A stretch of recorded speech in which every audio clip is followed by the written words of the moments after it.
Bạn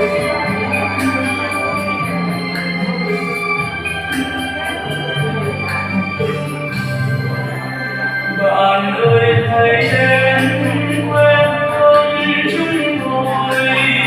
ngắm mặt biển xanh xa tim chân